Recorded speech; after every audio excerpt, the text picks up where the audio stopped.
The fantasy football season barrels towards the end result, but we still have some deep waiver claims that we are able to make heading into week 16. Again, we use a 50% rostership threshold in Sleeper, but we do fudge that a little bit. We are targeting deeper waiver moves to affect your dynasty leagues or your larger roster leagues. The first move is going to be running back Trey Surman from the Indianapolis Colts. He's 14% Sleeper rostered. We saw Surman step in relief of Zach Moss. He played very well, totaling 88 rushing yards. He kind of split off with Tyler Goodson, and Goodson is another potential stash as well. He had 61 rushing yards. Goodson saw a little bit more of the passing game work, 2 targets, 2 catches, while Surman was not involved in that area. So the expectation would be, if Zach Moss is out, a split backfield, but Surman should have that primary running back role. Now, there's a massive caveat on this because Jonathan Taylor should hopefully be back in week 16.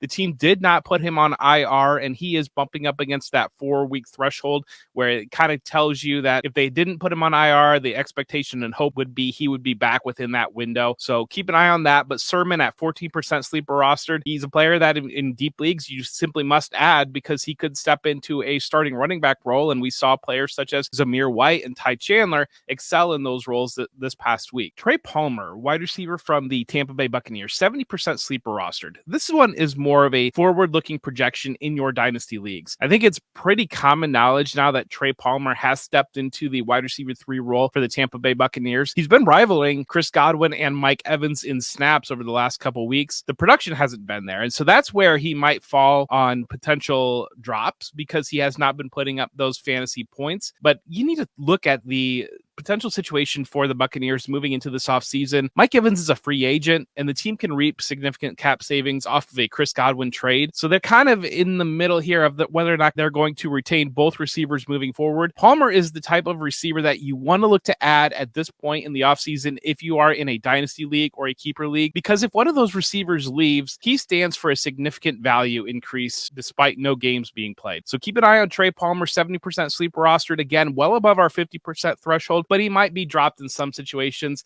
and he's the type of speculative stash to add to the end of your benches. Tight end Elijah Higgins from the Arizona Cardinals. Now, he's 13% sleeper rostered. He's a converted college wide receiver. He started out with the Dolphins, was released, was picked up by the Cardinals. He has that great athleticism for the position. He's caught balls in 4 straight games. This time he topped 40 yards and scored a touchdown this week. It was in garbage time, so that comes with a massive caveat. But the Cardinals, especially with the emergence of Trey McBride, have been running their offense through the tight end position. Higgins is the type of player that can serve in 2 tight end sets or serve as a big slot, giving the team some versatility. He's the type of player that you want to keep an eye on. And the other thing, McBride picked up an injury late in the game against the 49ers. Cardinals playing out the string here. Higgins could step into a pretty big opportunity, given that the way that they have functioned their offense over the last couple of weeks. So at 13% sleeper rostered, Elijah Higgins, just another deep league stash to keep an eye on. Trey Tucker, wide receiver from the Las Vegas Raiders, at 37% sleeper rostered. He had that big explosion on Thursday Night Football, catching 2 touchdowns. He has moved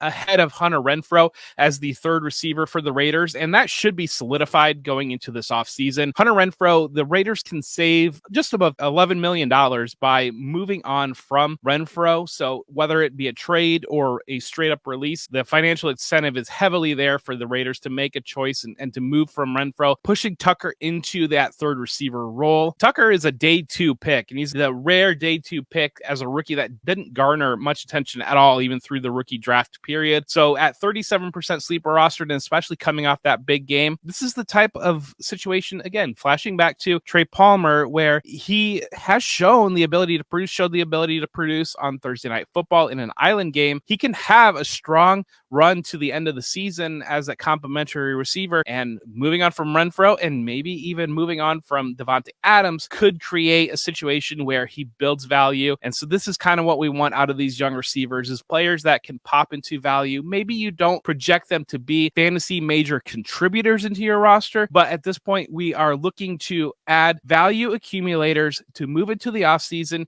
to create situations, ideally to move around for draft capital coming into your rookie drafts, because you know you're going to have to cut players for that rookie draft anyways. So the earlier we can be proactive on those type of consolidation trades to affect and move up that draft capital creates easier decisions down the line. And Tucker is exactly the type of player that you want to be able to throw in those type of deals. Another young receiver, Malik Heath, at 10% sleeper rostered. It seems like the Packers are losing a player a week at this point, already losing Christian Watson sitting out, with Luke Musgrave out of the tight end position, and then now losing potentially Jaden Reed, who has been a major breakout. Heath saw 2 red zone targets late in the week 14 game against the Giants, converting on the second in a key situation to keep the Packers in the game. Now, we've seen Dontavian Wicks emerge, and Dontavian Wicks is a player that we've mentioned in the space previously. He had 97 receiving yards this past week, the biggest game by a Packers receiver this year. And so Dontavian Wicks has been a hit. If Jaden Reed is forced to miss time, that pushes Malik Heath into that 3 receiver rotation with Wicks and Romeo Doubs. This, again, just another speculative ad. He's got good size for the position. He's shown productivity in the past and involvement in the red zone. So just a wild card out there. You're probably not going to slot him into any lineups over the last 3 weeks of the season, but a deep potential ad that can really strengthen and solidify that dynasty bench. Last up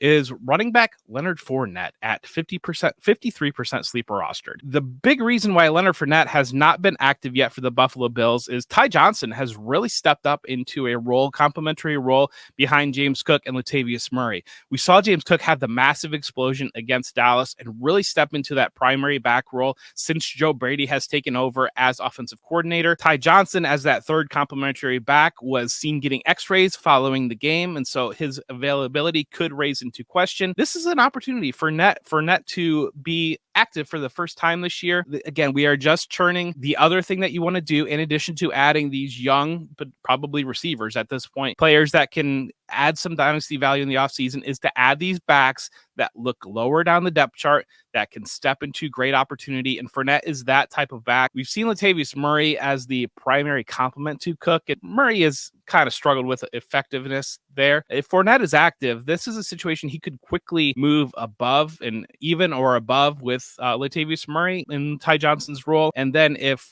God forbid, James Cook misses any time here through the end of the fantasy playoffs, Fournette is a player that low-key could add quite a bit of value and utility onto your rosters. Make sure to pay attention to all of Adam Hutchinson's injury content through this week. He has you covered on footballguys.com. Thank you for listening all season. It's been a great all season with you. Definitely happy to answer any questions. Make sure to like and subscribe. Good luck, and make sure to go out and have fun and win those fantasy championships.